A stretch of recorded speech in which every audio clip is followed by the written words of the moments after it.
Spicy Decks of the Week, where we talk about all the cool, crazy decks that had success either in tournament or on ladder by reaching King of Games or by going on some kind of a win streak. First off, we have a PK Fire deck. It is a 9 win streak deck. Now, this is a deck that was kind of killed off with a ban list a little while back when the Phantom Knights of Silent Boots was limited to 3 alongside both Farfa and Seer.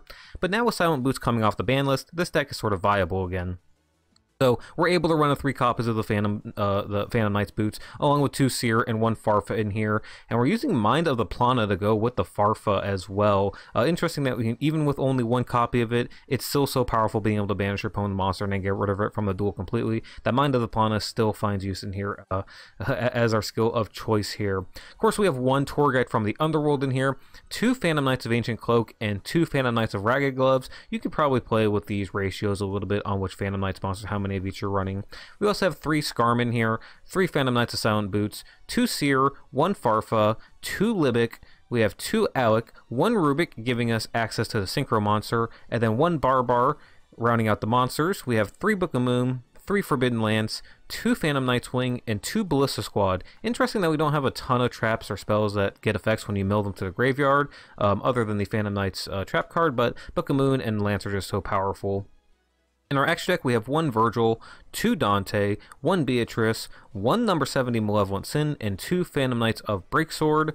I think this deck is really cool and really fun to play with going forward. I know the ban list just came out this morning as I am recording this video, so decks like Rose Dragon and Heroes are going to be hit and not as powerful as they once were. And we'll see how good Blackwings and Blue Eyes are doing, and we'll see if Burning Abyss can make it into the metagame once again, because they've kind of fallen out of favor recently. But with this most recent ban list, we'll see if PK Fire can creep its way back up into the top tier.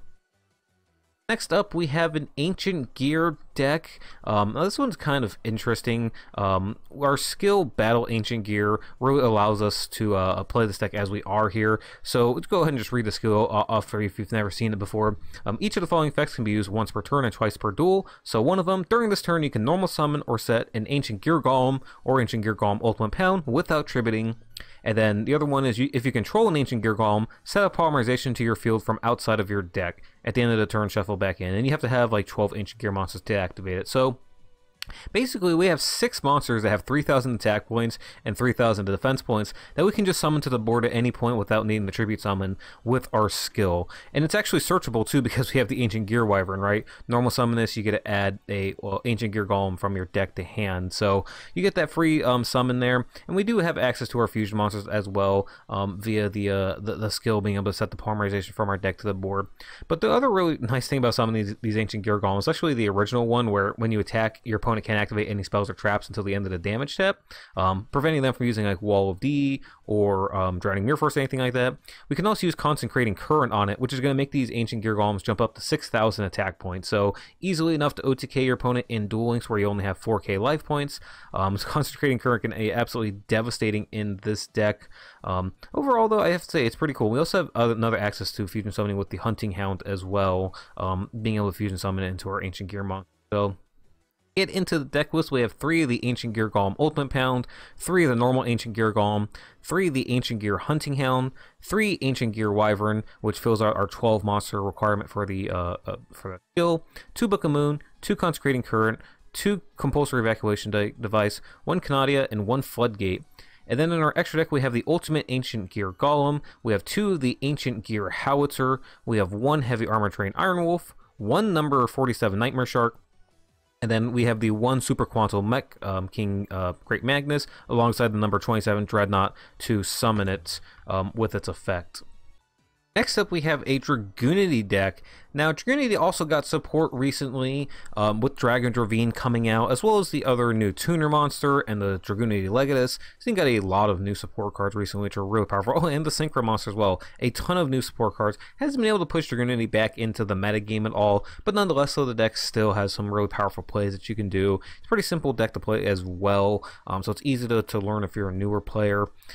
Getting into the list, though, we'll go over the new cards real fast. So Dragon Ravine, pretty obvious, one of the more powerful cards in Yu-Gi-Oh's history. A lot of decks have used this for in various ways. Discard a card, add a Dragunity from your deck to hand, or send a dragon from your deck to graveyard.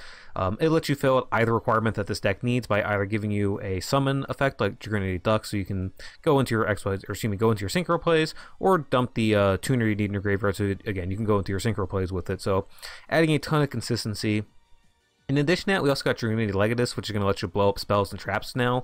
It also acts as an additional Dragunity monster on the field, so you can try to go into synchro summons with it sometimes. Sometimes your monsters get Book of Moon. That's his most common backer card play in the game right now, right? It completely shuts down what you're trying to do. So sometimes being able to summon that extra monster to the field can not only pop your opponent's back rows, but then prevent allow you to continue your plays when you wouldn't be able to otherwise. So we also have the Dragunity Geese Army. I'm not sure if I pronounced this one right, but this is a new level 3 tuner that the deck got. It is a phenomenal card. Not only does it have the special summon itself to the field effect that the other Dragunity monsters have, meaning that you can, equip it with ducks or whatever and then special summon it to the field, but it itself also has a Dragunity Ducks effect where when you normal summon this, you can target a level 4 or lower Wind Dragon or Wing Beast monster in your graveyard, which allows you to go for an immediate level 7 synchro play. So obviously that's extremely powerful, having that additional top deck or target that you can search for off the ravine to let you go into that 1-card synchro. Another new monster we got is the Dragunity Armogram. This card is so cool, and you don't have to just use it in Dragunity. I've seen people using this in other decks now too. Banish 2 dragons or wing beast from a graveyard to special summon this. You can have your opponent's monster lose like 1,000 attack points, negate their effects, do little things like that, but it's a 2,900 beat stick that you can summon to the field pretty easily with this deck. Really cool that we're able to use this thing, not just in Dragunity, but other decks as well. So I really like the skill here. Equipment exchange. We have a way to shuffle our Dragunity Divine Lances back in the deck. Sometimes with this deck, you just feel like you just don't have like the best hand, you don't have like the best cards, like the best opening hands, and being able to shuffle some of your unnecessary things back into the deck and dig for other cards. Shuffle 2 back, draw 2. Can be really powerful sometimes. Of course, we have Cosmic Cyclone have Trigger as well. So I really like the idea of using equipment exchange with this deck. Been trying different Dragunity decks and really trying to figure out what skill I should go with it, and I really like the idea of equipment exchange. So getting into the rest of the deck list, we have 2 Dragunity Koos, 1 of the Armograms, 3 Legatus, 3 Senatus, 1 Ducks, 2 of the Geese Army, we have 2 Book of Moon, 2 Forbidden Lance, 3 Cosmic Cyclone, 3 Dragon Ravine, 3 Dragunity Divine Lance, 1 Treacherous Trap Hole, and in the extra deck we have 2 Dragunity Knight Ascalon, 2 Dragunity Knight Barca, 2 of the Gorfal Har2, I'm just going to call him the new level 7 Synchro. I'm not at all sure how you're supposed to pronounce that. And then we have 1 copy of Dragunity Knight Trident, rounding out the Dragunity deck. And last but not least, we have an Ice Barrier deck. This is, I guess at this point, less of a spicy deck list and more of just kind of becoming the standard deck list. Like, I guess you could say standard deck list for Ice Barrier. There are some, I guess it's kind of tough to even say standard because, right, you see different players running different Ice Barrier monsters in here. Some of them are pretty staple, like you see the 3 of the Revealer, 3 of the Speaker, copies of the Hexa Spirit. So there are certain, cards in here that you're always going to see in just about every single Ice Barrier deck, but people do run different little variations of the extra monsters, the one-ofs, right, Deep Sea Diva and other stuff like that. This deck is really cool, though. I love the idea of using Territory or Shark skill to be able to, manipulate the levels of our monsters to go into better Synchro or XYZ plays with this deck. We've obviously seen this in the past with the Shark XYZ deck, but now being able to do that for Synchro plays is really cool. Being able to summon 2 monsters to the board, using our skill to put them in level 4, and then going for that little token to be able to go into Trishula, or just manipulate our monsters to go into the other Trishula monster, or any of the water Synchros in here.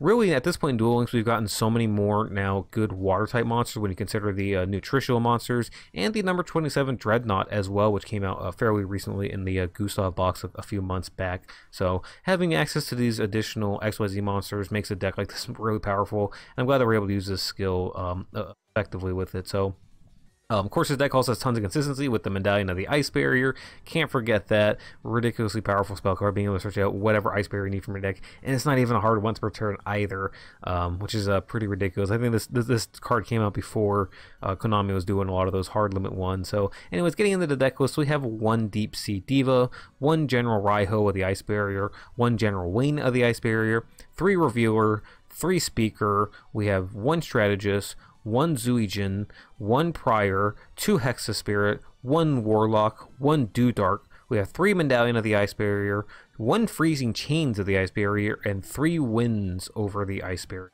Extra deck, we have the one level 11 Trishula, the level 9 Trishula, Coral Dragon, Brionac, Gungnir of the Ice Barrier, Abyss Dweller, and then the number 27 Dreadnought, rounding out this Ice Barrier deck and rounding out this week of Spicy Decks of the Week. If you guys liked the video, please be sure to subscribe to the channel. It really does help out a lot. I appreciate all the support, and you guys have a wonderful rest of the day.